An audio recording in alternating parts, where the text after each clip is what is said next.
Hi, this is Anthony from MakeWordMusic.com, and I am here with Ben Levin. Unless it's Levin, is it No, Levin? 11's good, yeah. All right, cool. Ben Levin from Bent Knee. Ben, I have been listening to your music in Bent Knee and your solo music. It's pretty incredible stuff. I was wondering if you could introduce yourself, tell us a little about yourself, take as much time as you want, and say as much as you feel necessary. Okay, hello. I'm Ben Levin. I'm a musician. I make a lot of concept albums and really over the top music, but it's always about like little human things. Um, and I like telling stories with music, and I like playing guitar. And I think of my favorite thing with music is making albums and re- writing and then recording music. I think I like that. I think that's the thing that is the most enjoyable aspect of life so far, outside of um, the love with humans thing. That's pretty good too. Let's see. I am based in Boston, and here I perform in a number of groups, mostly with the same people in those groups, but in different configurations. And my pals who play in those groups and we have this collective called the Secret Dog Brigade, in which you find Bent Knee, Ben Levin Group, Justice Cow, Mr. Gavin's Meat Farm, that one-eyed kid, and then my solo stuff, and then Courtney, the singer from Bent Knee's solo stuff, and then anyone else's solo stuff as it comes up. And so I play in all those bands, even though they're mostly comprised of the same 8 or so people. It keeps me pretty busy. And I teach music lessons on Skype, and I have a YouTube channel, and I make instructional videos as well as music videos and um, uh, private videos. They're just stupid, running around and screaming. I've got like about a dozen of those. Are those creatively done, or are they more improvisational? Oh, that's a good question. Well, they're usually like outtakes that I enjoy, that I keep from when I'm trying to do something serious. Because before I start filming an instructional video, when you're making an instructional video or anything that you're going to put on YouTube, I have no idea who I'm actually talking to, and there are so many ways to interpret a person. Uh, so I think one of the safest ways to be inclusive when you're making a video is to be happy. Just because as long as you're genuinely having fun, people can see that, and at least they understand that you're not resentful of the moment that you're like trying to bring them into, and so it's more fun to be in it. So before I start recording, I'll often be like, "How we doing?" Or I'll scream like profanity, and or I'll make up like funny little phrases they're usually not too offensive, but it's hard to think of one. They just kind of come, and so that gets caught on camera, and then sometimes I think it's funny, so I keep So it. it sets the mood. Yeah, and then I also have a bunch of private videos that are like old trailers for shows that I made when I was in college, like for my concerts where I'd be in college acting like a guy in college. And they're not that interesting to anyone except for me anymore, so they're there. Why so many bands at one time? What's the purpose of having eight several or separate groups with the same people? Well, that's a great question, and I know it's kind of weird because it's the same people, but it's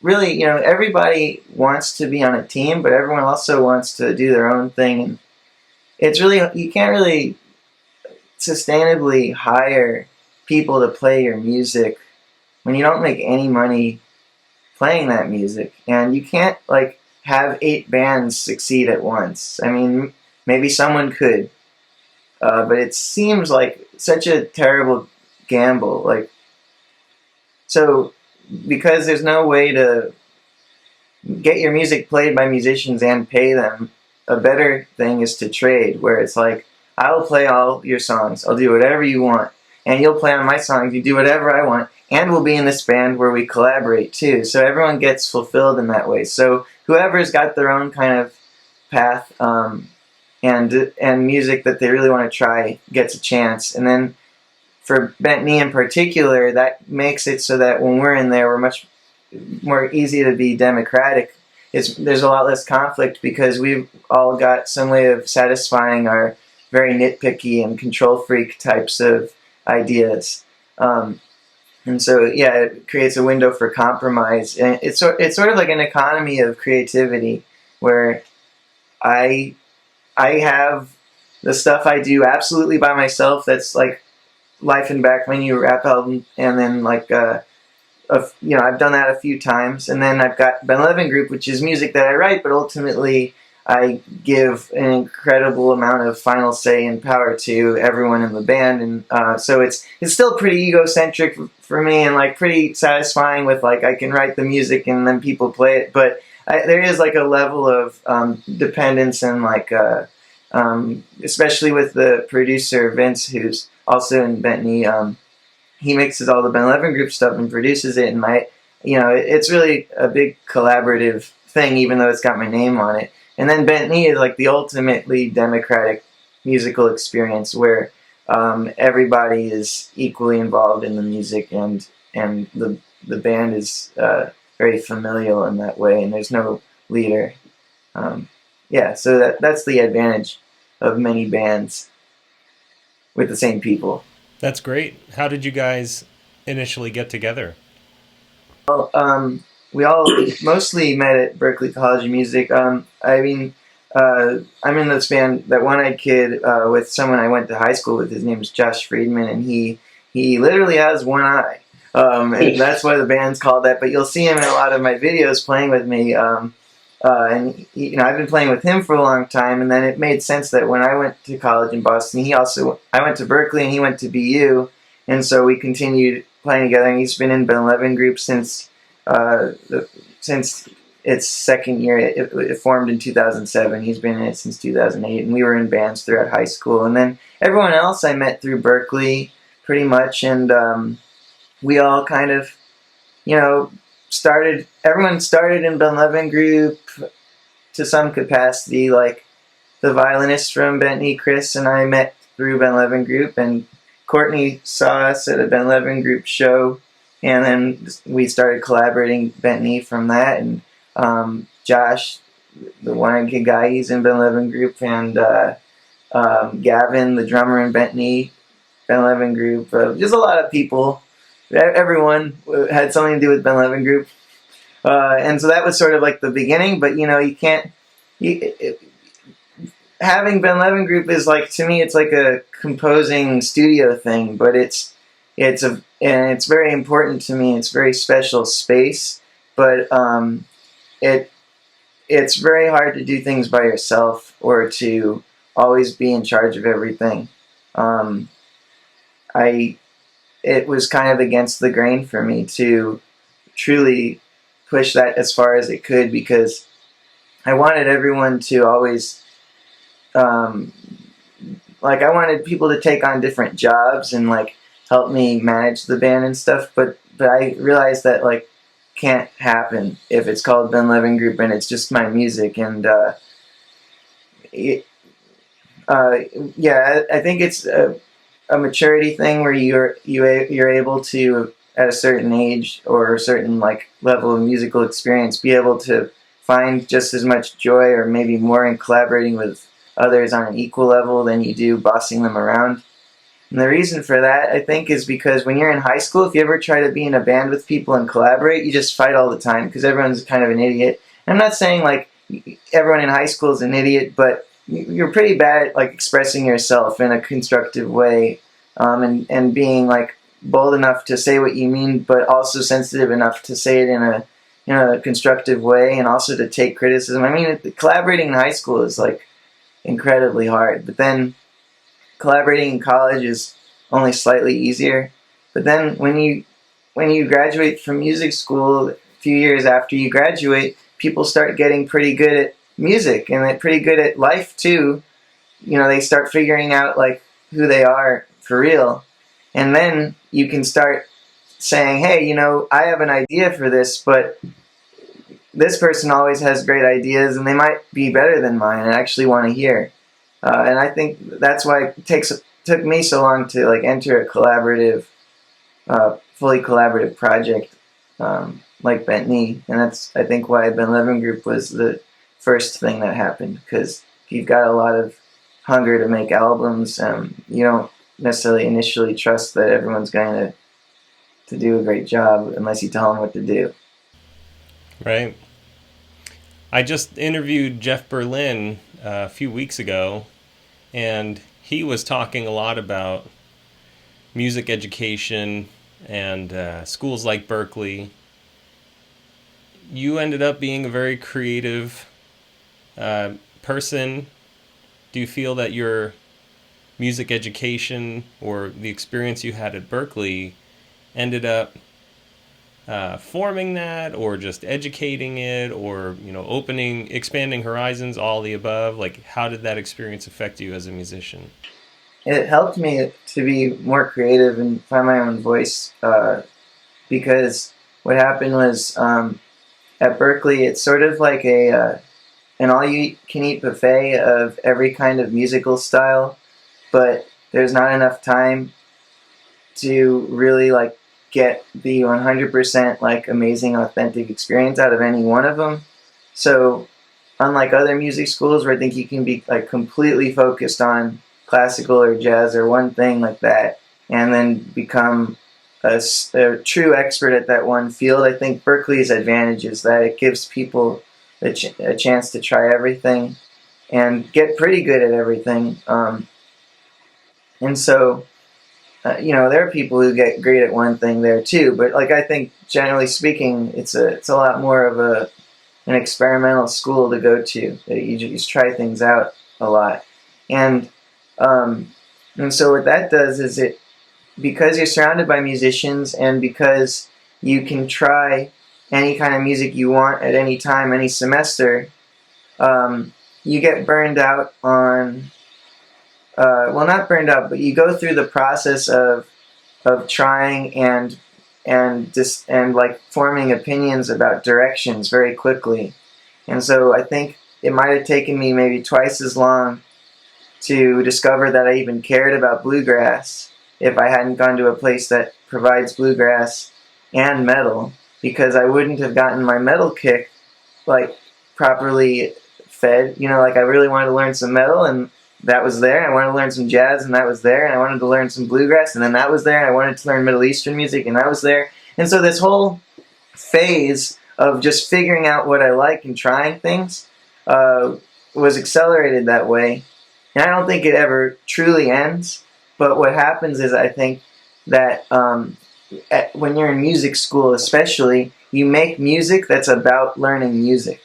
So I'm interested in this style and I want to make music in this style. And so you try it. And people do this all the time. It's like, oh, I really like Michael Jackson. I want to make pop like he does. And so you go, try to make a bluegrass song. You try to mix, what if I mix bluegrass with jazz? I mean, like everyone does that, you know, and like mix this and mix that and mix this and mix that. And then you sort of do it. And then for me, I didn't want my music to be about learning music anymore, because I got through that. So then music started being about sort of more of a dialogue with the audience and with expressing things that are true in my life, rather than making kind of meta music about the things I'm learning, inspired by learning. I'm more inspired by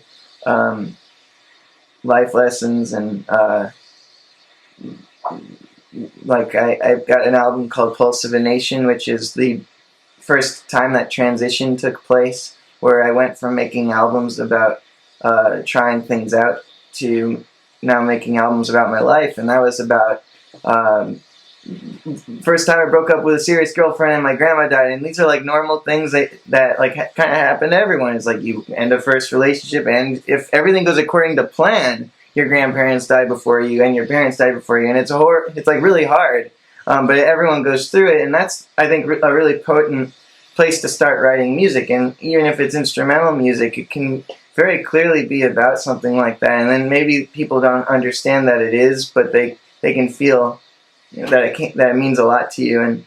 And so I think Berklee helped me get to that point where I could start writing music that was about myself eloquently, and also in a way that didn't only make sense to myself, because I had a really big vocabulary of styles, but I wasn't also obsessed with just showcasing styles. I kind of had gone through that. Yeah. Can you tell us a little about your influences? Who are the major musicians throughout your musical formation in your life? Sure, yeah. I started out listening to Rent the Musical over and over again on CD player when I was in elementary school, the original Broadway cast recording, and I listened to the first disc for like a year every night, and then I'd listen to the second disc after that, and I listened to that obsessively, and I really liked the way the melodies were, and everything sounded really cool, and I had been playing piano at that time, and so I kind of was starting to be interested in music a little bit when I was in elementary school. But then when I was in high school, I started getting into bands like Nirvana and Weezer, and these really emotional rock bands, and like System of a Down and stuff, and that made me interested in guitar, because I had a friend who was playing those songs on guitar, and I was like, wait, how long have you been playing? He's like, oh, like 6 months. He's like, you can play professional music after 6 months? That's crazy. And he's like, yeah, whatever. And so then I wanted to like play professional music. I wanted to play the music I listened to, because on piano I never got good at any of the things I was trying, because it just wasn't the music I was listening to. And I didn't think I could do it, was the other thing. But then it clicked in my head, oh, I can do this with the Nirvana tunes and the Weezer tunes, and just they didn't seem that hard, and I started learning them, and so I was hugely influenced by grunge music and like music about feeling pathetic, and then I got into metal, particularly Megadeth for a while, because that was like my first exposure to that kind of guitar playing, like with Marty Friedman doing like just doing so many things. Such a versatile sound palette within just the narrow world of lead playing. They sound as full and rich as a human voice, and got into Led Zeppelin for similar reasons, and then I started being obsessed with Steve Vai, Joe Satriani, and Yngwie Malmsteen, because I saw the G3 Live in Denver DVD, and that's when I started thinking I might want to do music for a living, because I was so freaked out by Steve Vai, like in a great way, that I learned everything I could about him, and I found out he went to music school. He went to Berklee, which I hadn't heard of, and then I was talking to my parents, like, I think I want to go to music school. I could learn guitar in school, and they're like, yeah, that would be great. And I was like, wait, so college could be great.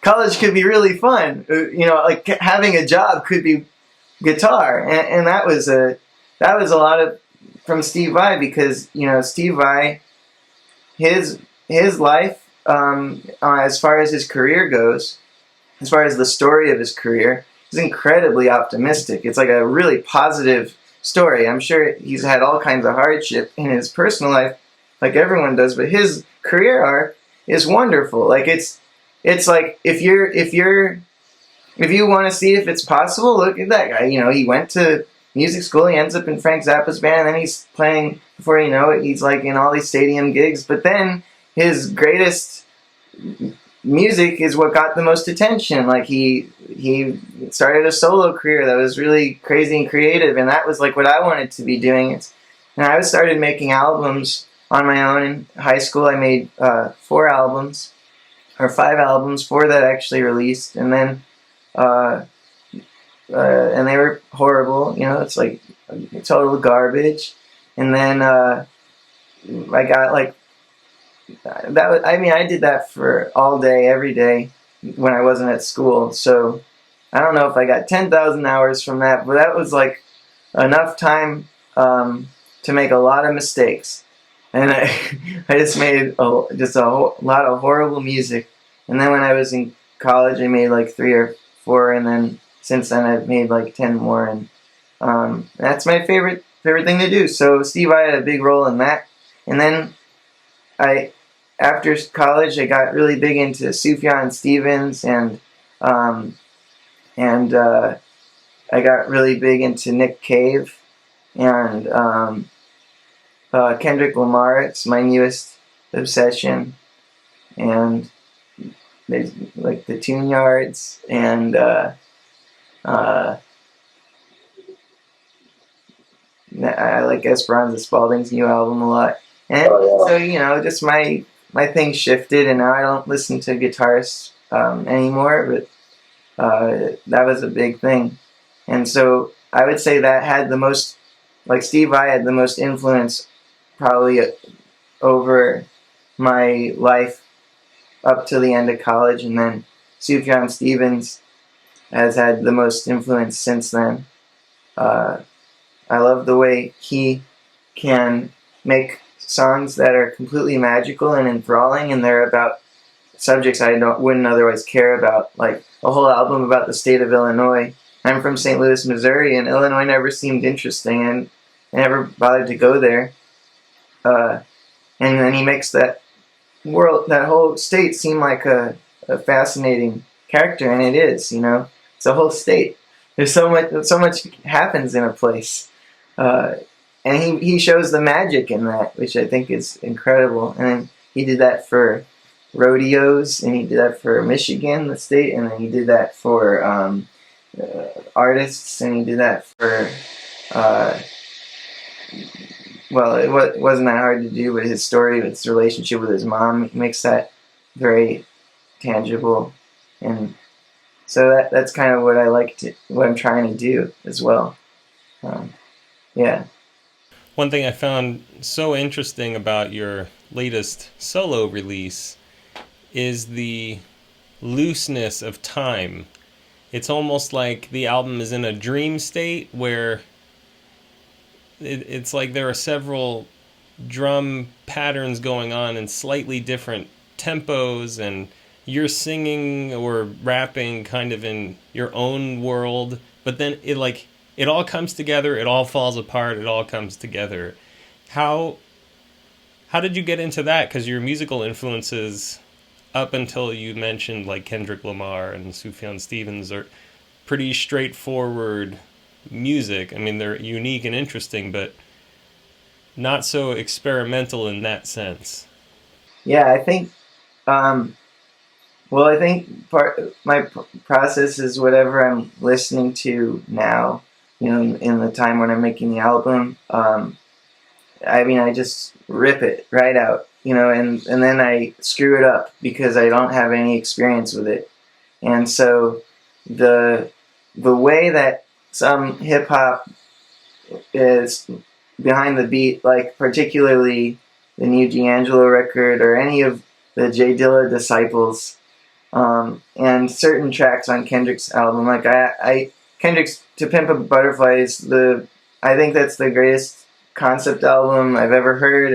I think it's just the most amazingly executed album I've ever heard. It raised the bar on albums for me tremendously. I mean, it really flipped my life. And it's only been about a year since I first heard it, but it flipped my whole perspective on time and on what a concept album can do.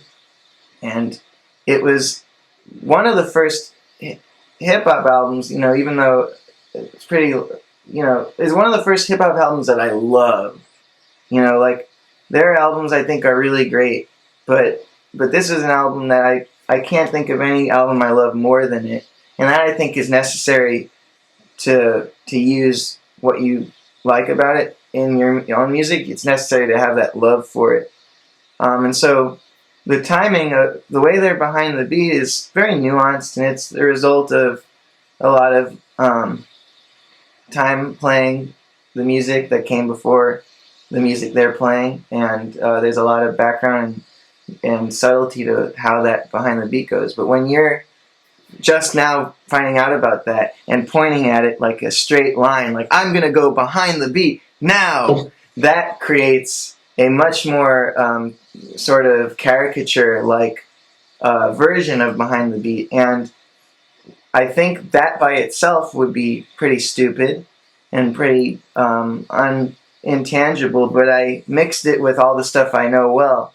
from all the music I've already made. So there's a certain cohesiveness to it. I find, like, I'm pleased with it, and I haven't heard, not that many people have heard it in the first place, but I haven't heard anyone complain about that. It makes them feel weird.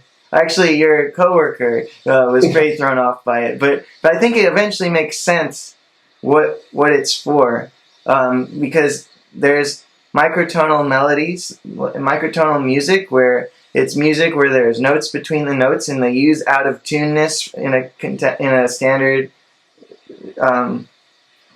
standard definition of what in tune is, and they bend that. And man, it sounds cool when you do it well. And the same is true of timing. You can, you know how there's like only so many beats? There's like, and then it's like,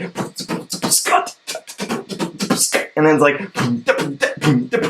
and there's, and these beats just keep popping up. But they always feel different when there's different humans playing it. So every human drummer has a different, every human drummer has a different one of those. And so each time you hear a different human playing it, it is a different beat. And for that reason, that inconsistency, we get so much fresh energy from different songs. That's why the same chords can work over and over. It's different. It's just it's always going to be a different sound because it's different people. And so I was exploring that hard, like that whole like microtonal beats thing. Just how far can you go out before it sounds wrong? And whenever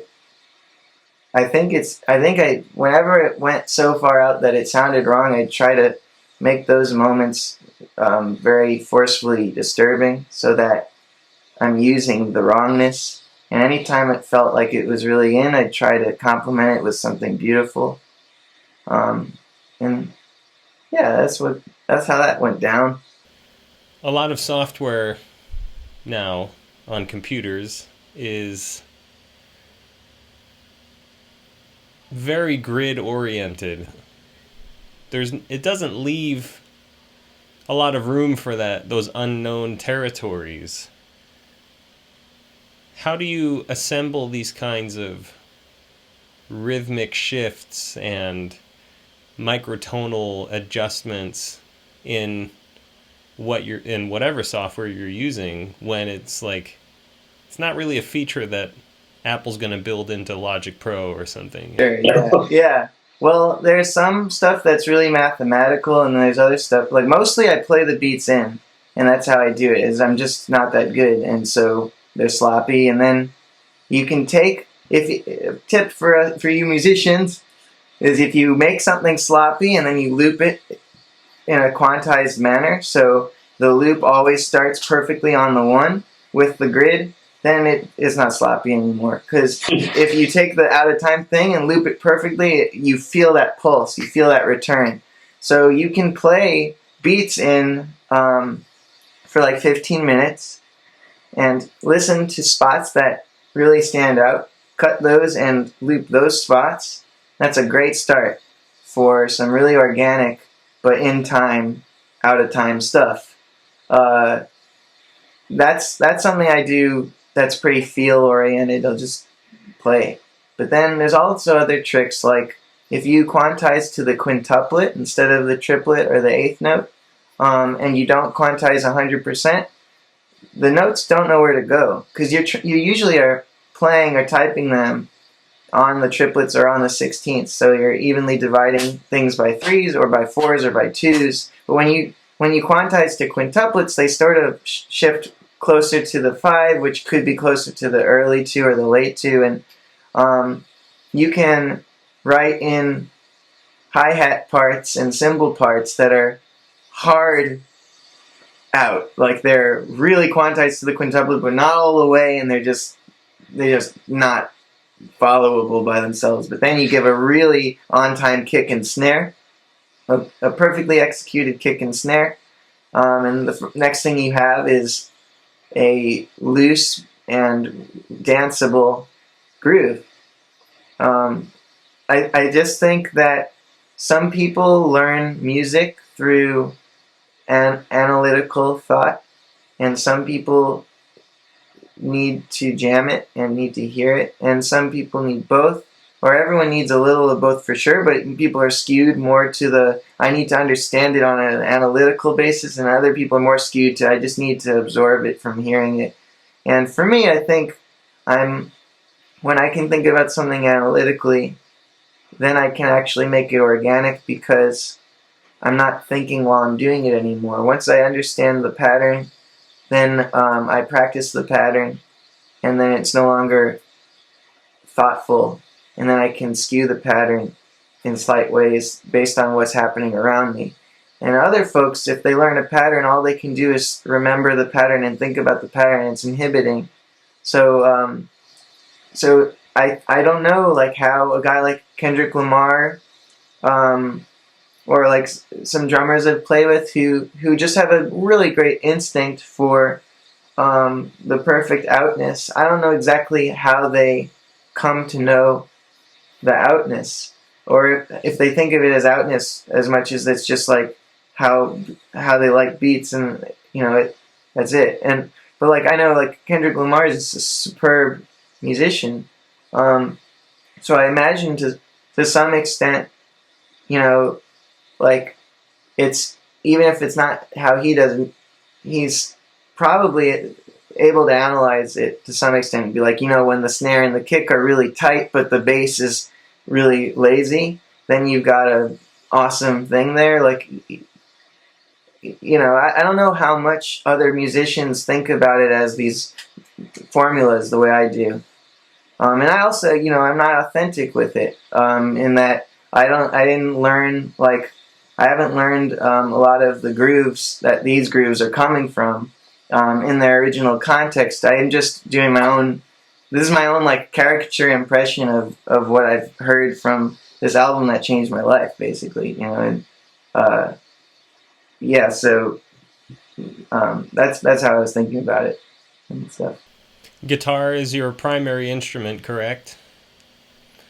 There's not much overt guitar on the album. Is that a constraint that you set for yourself? I think guitar isn't a widely overused instrument. I think there's a pop culture and sexiness to it that was a big reason why so many people started using it and playing it. And it's a super versatile instrument, so if you're going to play an instrument, that's like one of the best ones to pick up. There's lots to do when you're a beginner. There's lots of cool stuff to learn. There's lots of resources. And then it's a rabbit hole that goes forever, just like any other instrument. But the initial phase is like really rewarding, unlike violin, where the starting phase of learning violin is torture. And it doesn't even involve a violin. It's just practicing bowing in the air. And the first phase of guitar is incredibly satisfying. Like, you can play chords.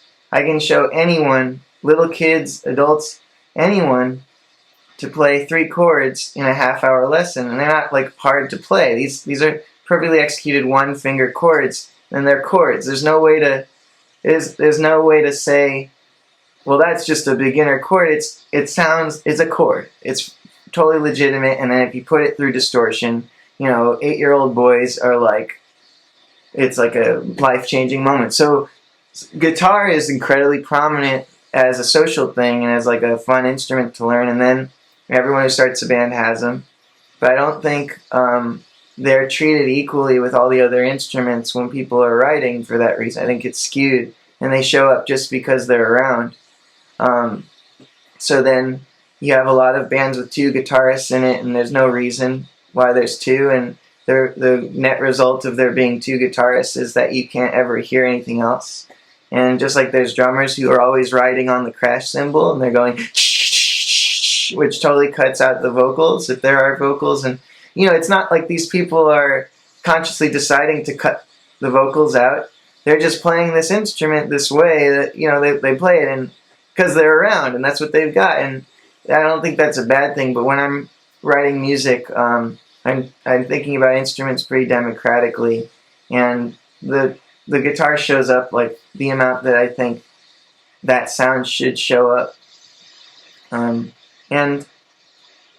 I'm definitely limited by the fact that I can't just jump into the studio whenever I want and record a real string quartet or record a live drum and bass section just anytime I want. But I can do it pretty often because out here in Boston, I know musicians who I can like do things for them and they can do things for me, and you know, like that trading kind of thing. I know those musicians, and also there's a recording studio that's a non-profit called the Record Co. that we do a lot of our recording at, where they give a rate that allows me to experiment. So I'm still limited in that I can't do it all the time, but I'm not nearly as limited as I think I would be in like maybe some other scenarios. You know, I'm just I lucked out with, I think Berkeley was a really lucky thing for me.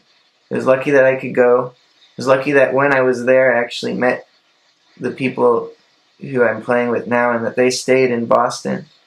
And I'm lucky that the record company exists at all and that they like are available to me, you know, and I'm lucky that everyone in my bands like wants to go spend a day in a recording studio still, even though they've all got lots of work to do, you know. And but that's not your question. Your question is about why with a guitar. But you know, rambling is that's one of my strengths. I'm quite good at filling space. But yeah, oh, and you know what? Filling space, that's another thing. I'm really paranoid about filling space with guitar. It takes up an incredible amount of range.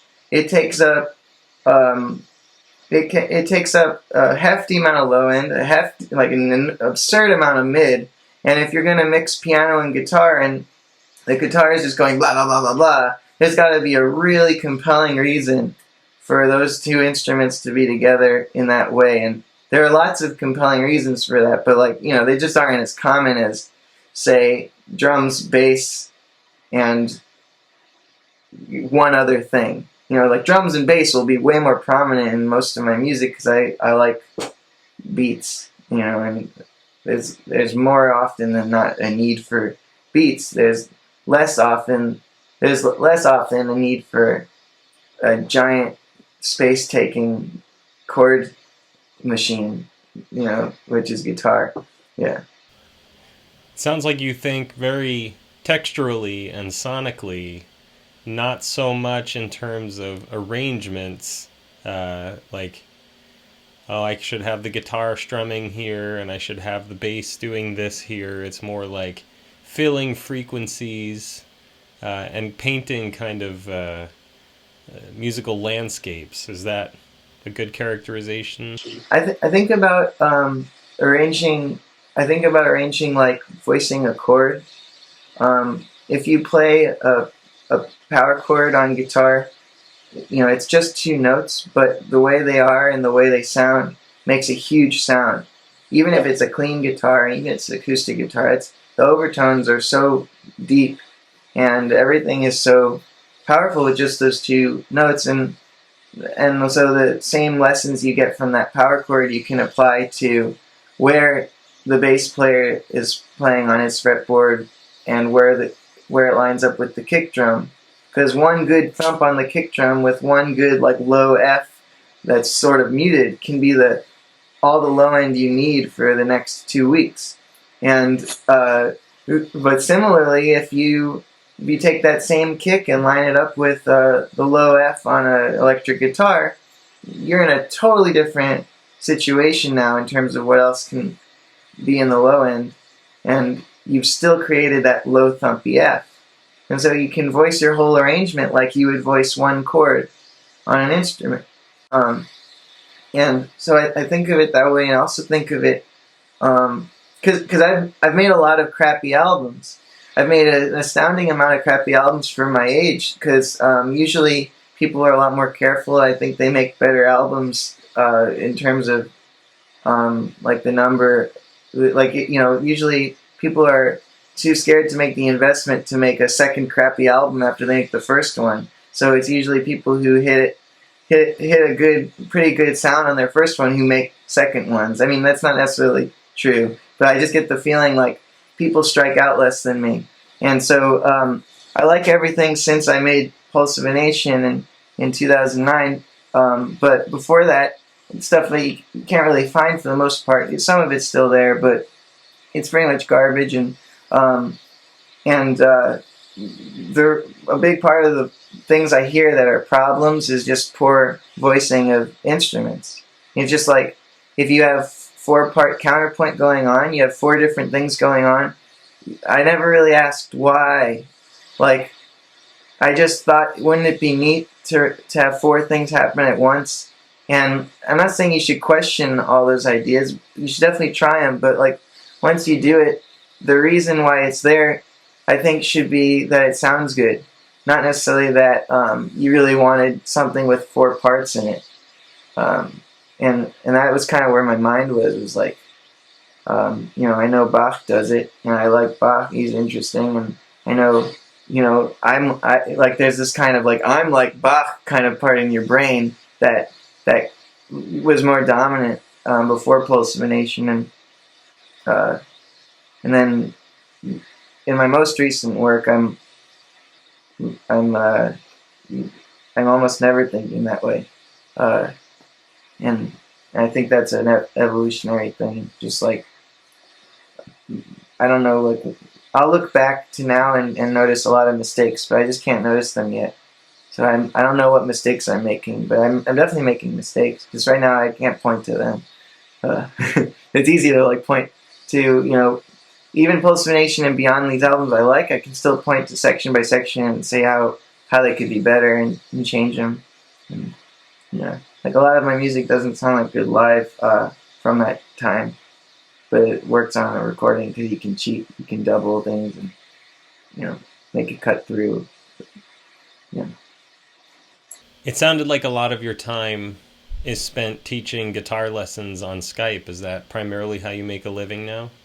Yeah, that's basically all the money I've made since college. I'm hoping that Bentley makes money. I think if I were to like kind of spell out my ideal income structure, it would be make a lot of money from making music and then teach for free, and teach sort of like philanthropically, where I would like to find people who definitely should go to Berkeley or somewhere like that, like would get a lot out of it but can't, because the way things are now, it's just like I mean, it's like you can take on, you know, more than 200 grand in student loans, and then it's really hard to take the kind of risks necessary to have a music career if you're in that situation. It's still possible.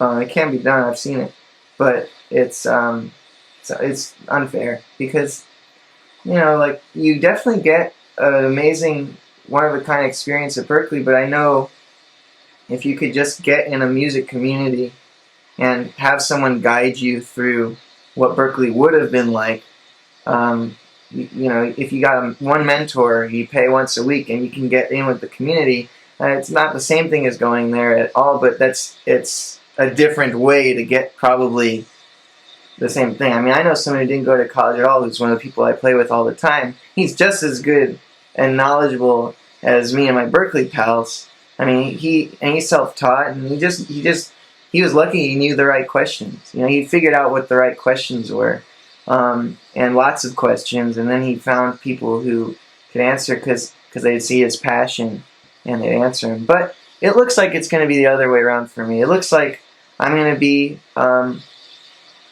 making a ton of music and hopefully continuing to grow in terms of how many people care about it. But it could be a linear curve, or it could be an exponential curve. But if it were a linear curve to my fan reaching, you know, to how many people care over time, we're talking, you know, at least another decade until that's lucrative. And then in that decade, there may not be an industry for just making your own albums. It might be like people are making music for VR, and they're making it for video games, and they're making it for meditation, and they're making it for movies, and they're making tons of money making music. But I don't know for sure that making your own albums will always be a source of income. And like right now, even if it exists, it's not really. You shouldn't put all your chips in that. You know, touring is like the alternative way to make money. If you're an original band, you can do festivals and get paid a lot, and so there's money out there. But touring is not sustainable. And having gone on, you know, like 16 tours that were all in a van, like a minivan, and all sleeping on the ground and all that stuff. I mean, I imagine it'd be easier to tour for longer if you were in a nicer accommodation than what we do, but it's not a long-term sustainable income source if you want a family. And if you want to be able to get sick and not have it ruin your career, you know, or not have it like bankrupt you. And now that's not going to stop me from doing it, but I'm just saying, like, I shouldn't expect that to be I should push that as hard and as far as I can because of the music. And then I should also anticipate other ways that I can turn that into money. And I think one of them is I want to be a famous musician, because if I'm a famous musician, I can teach more people. I can reach people in large numbers. Colleges will give me a stage. You know, I'll be able to do clinics, and you can make enough money that way. You can make a living. And I think that would be a beautiful way to do it. I would like it to be the other way. I think that like the original music I make is where, morally speaking, people should pay.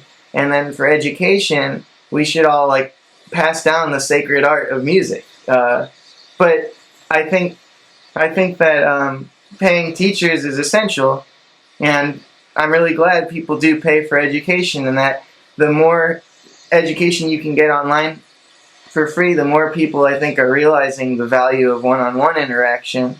And I'm getting all kinds of students who I think showed up on YouTube searching for lessons, expecting to not pay for lessons, and expecting to get everything from YouTube, and then found something that really inspired them on my channel, and then they want to actually study with me. I think that's like telling of, you know, I'm giving so much for free, and it's my best effort at explaining things, but they still want to sign up. So I don't think there's going to be an end to people getting paid for teaching. I wouldn't want there to be, but I'm just saying if I could have things my way, I would just like not have to worry about money with teaching, and just do it maybe a little differently. I like my students though. They're the people who wanted to self-educate and then still ended up paying, even though they can't all afford it like as often. You know, they can't do weekly lessons, some of them, and I really admire that like hunger. You know, that you were going to get a free lesson, and then you decided you got so much out of like learning something that you wanted to pay, and you weren't ever even prepared to. And I think that's pretty amazing. So I don't know. I'm happy with things. You know, I just want to make more money so I can do the other things that are important in life, and I want a certain level of.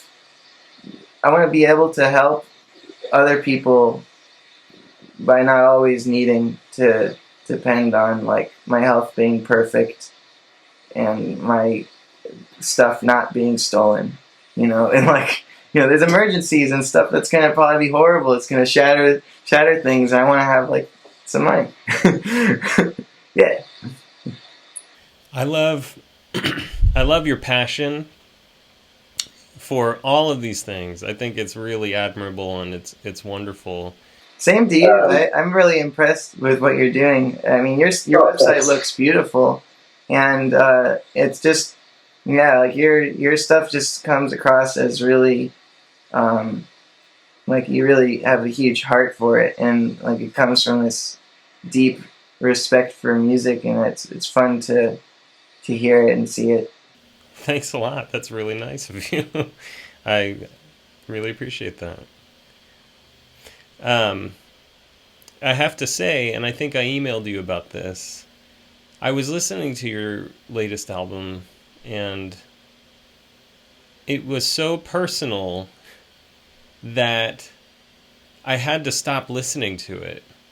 It was it was this crazy trip. I was driving to Denver overnight. My wife was stuck in a blizzard on her way to the airport, and the airport shut down and all this stuff. But like on the way there, on this 14-hour overnight drive from Phoenix, I was listening, and some of the stuff you're talking about is so personal and relatable.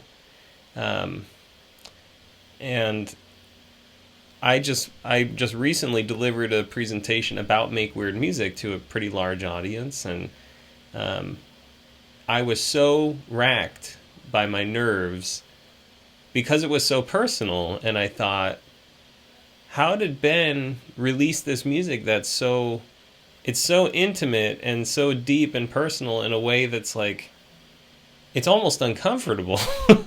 And I really related to a lot of the things you were saying about like the woman stuck in the kind of the infirmary, the old people home, and the dignity of her humanity, and some of the lyrics in like Porn Sucks, or it's pretty funny, but also you're like, wow, there's some really insightful stuff.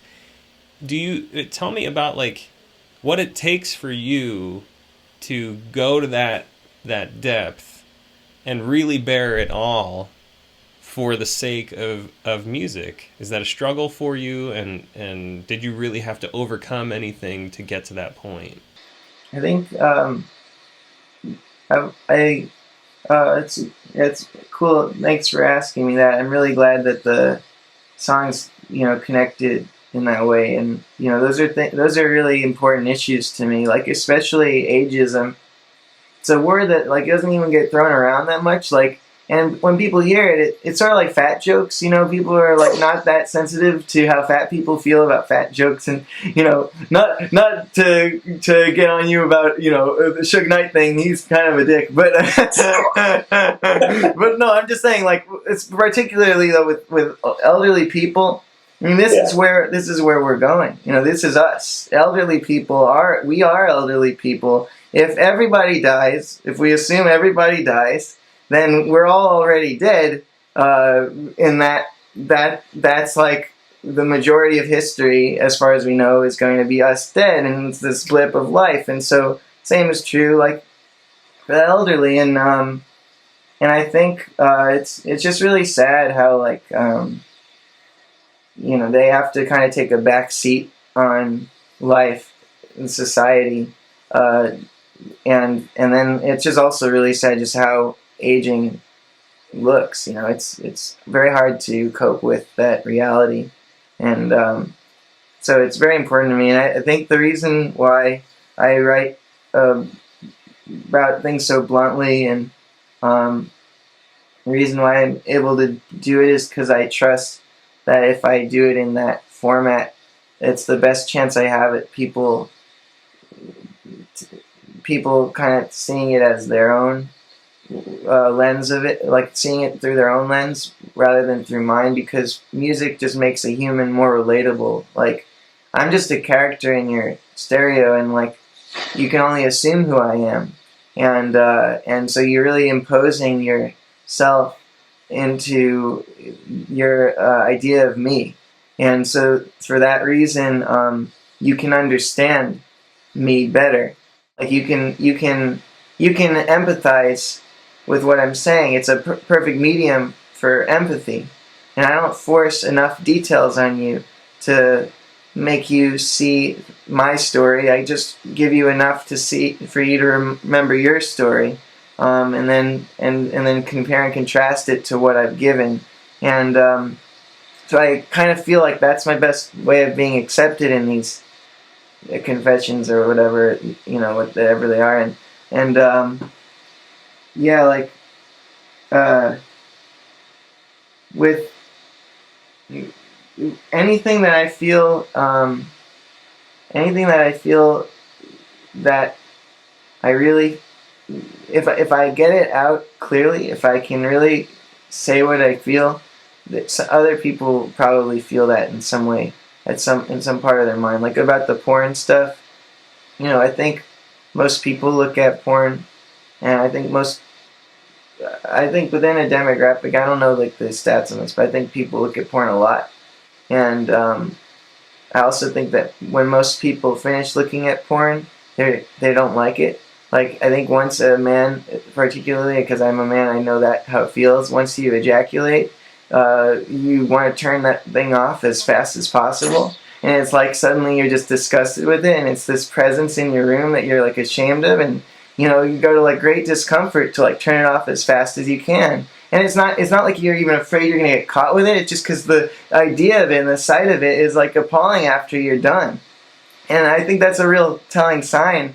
And I think other people can relate to that feeling. I'm just kind of assuming that's how other people feel when they're in that position. And like I don't know what that is or what that's doing. And I have to explore it. And I think a good way to explore a thing like that is to publicly describe it the best you can and then see what other people think. And so, like, people disagree with me on that song, and a lot of people agree. And I'm still not completely sure what to make of the porn industry, because I know there's so much wrong with it, but people should have a right to do it. And so I don't really have my mindset on a lot of these things, and I just kind of want to. I just want, like, yeah, questions and music go really well together, and I think answers in music kind of can't think of too many things I would want to write that are telling people the way things are. I mean, hip hop's a good medium for telling people the way things are, and that's part of why I love To Pimp a Butterfly, is because every track on Kendrick's album there kind of contradicts the previous one. So he'll tell you the way things are, but then he'll tell you the opposite in the next track. And I think that's a much more human dialogue kind of feeling than an album. Like it's an album where I think you can empathize and see where people are coming from better at the end of it. Whereas other albums I've heard that are about racism in America and things like that and social inequality make me feel sort of alienated, like I can never understand. And this one didn't make me feel like I can totally understand, but it made me feel like I can understand where Kendrick's coming from a little better.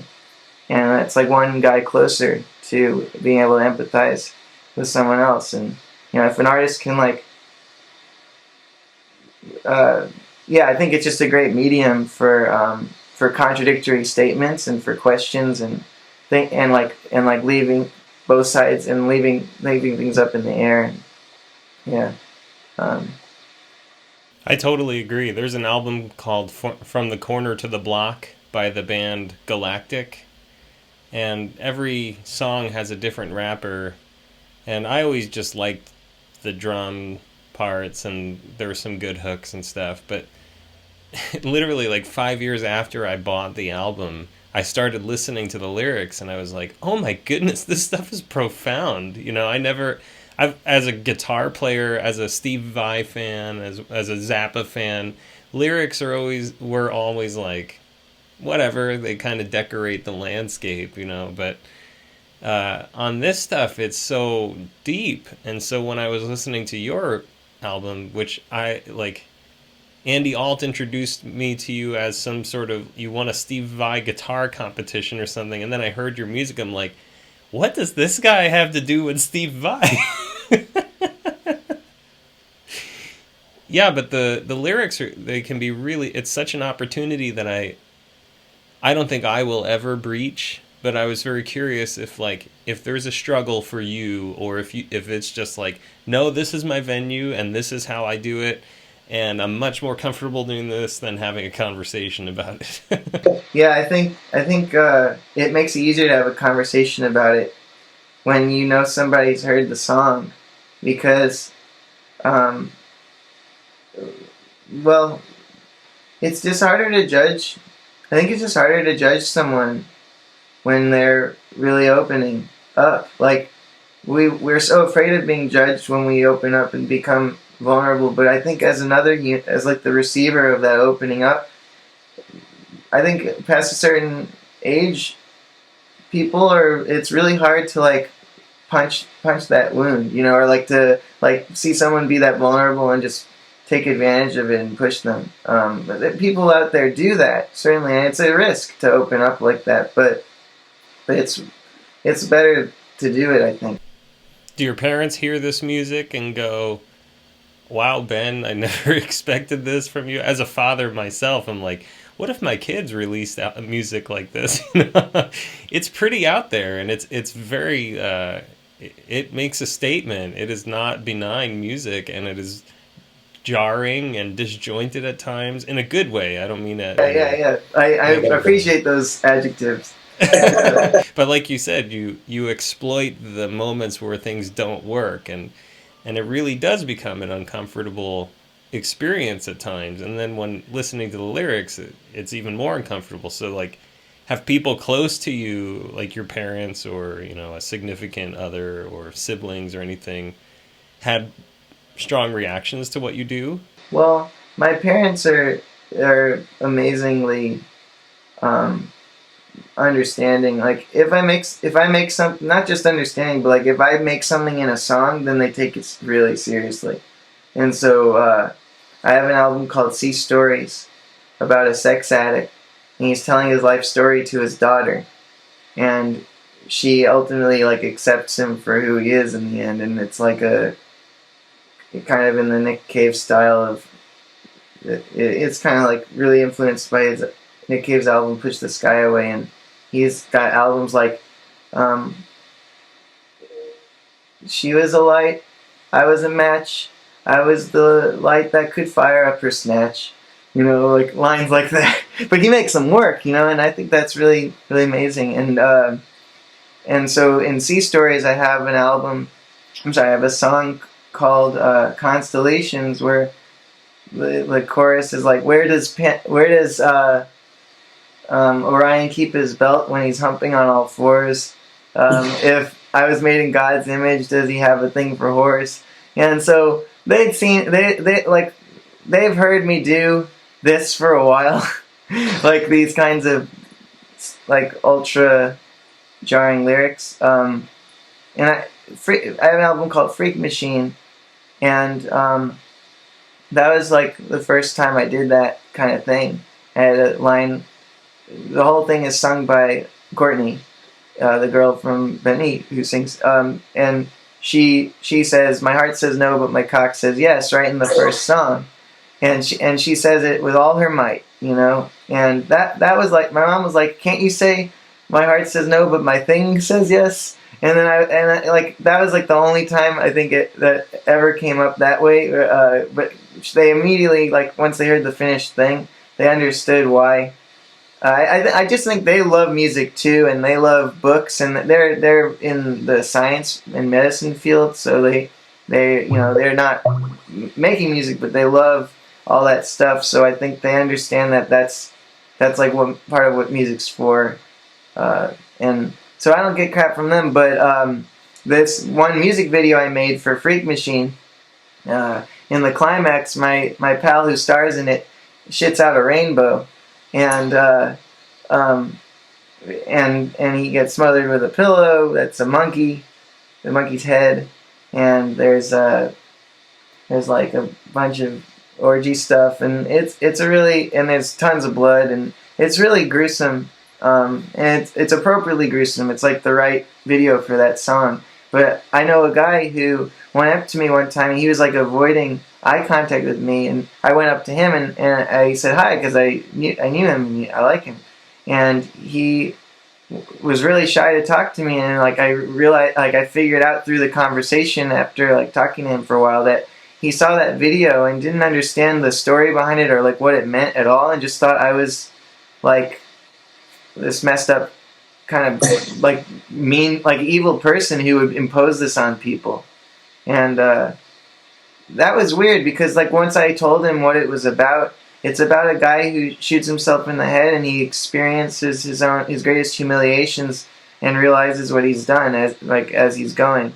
And it's just about it's about a character so extreme that I hoped other people would be able to look at him and be like, "Hey, at least I'm not that messed up." And it was supposed to cheer some of my friends up who were really lonely. And so when I explained the video like that, then he like was nice to me again and friendly again. And so that's only happened that one time really.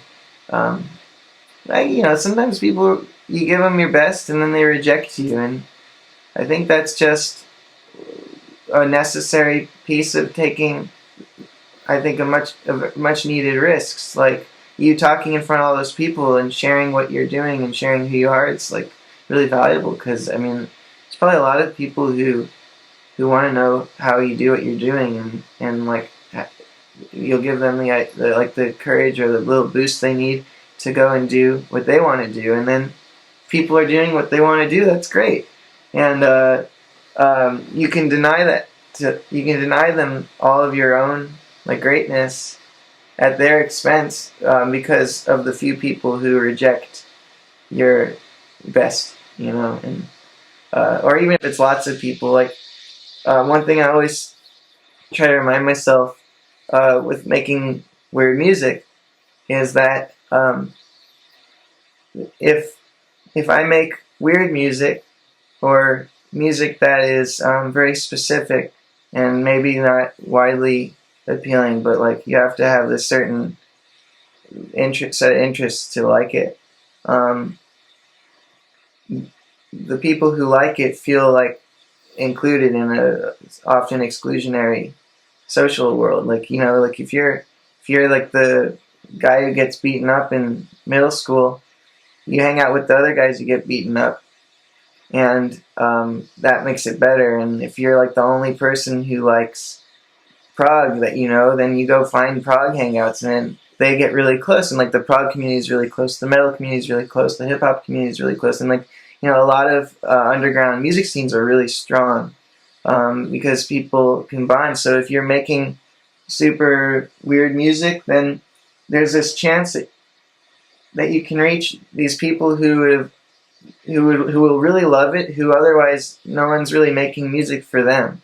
Like I just think like there's probably some when I made Life and Back, before I put it out, I didn't actually think anyone would like it. It was the first time I ever thought that. I thought people are gonna make fun of my rapping, and they're going to think it's too far, and like people are gonna react like they did the Freak Machine video and give me crap. And it's actually been more well received and talked about to me more than like most of the things that I do besides Bentley. Like Bentley always gets lots of attention because it's 6 people working all the time. But I was so glad that you picked it up, and like I have a chance to talk to anyone about it. And when I put it out though, I thought there might be some guy whose like day-to-day ritual is like he sits at home and let's say he's got like diabetes or something that sucks, and or he has some condition, he can't run around outside and have fun, and he's alone, and like the one thing he really likes to do that it's no problem is listen to music, and then this album becomes one of the albums that really makes his day like worth having.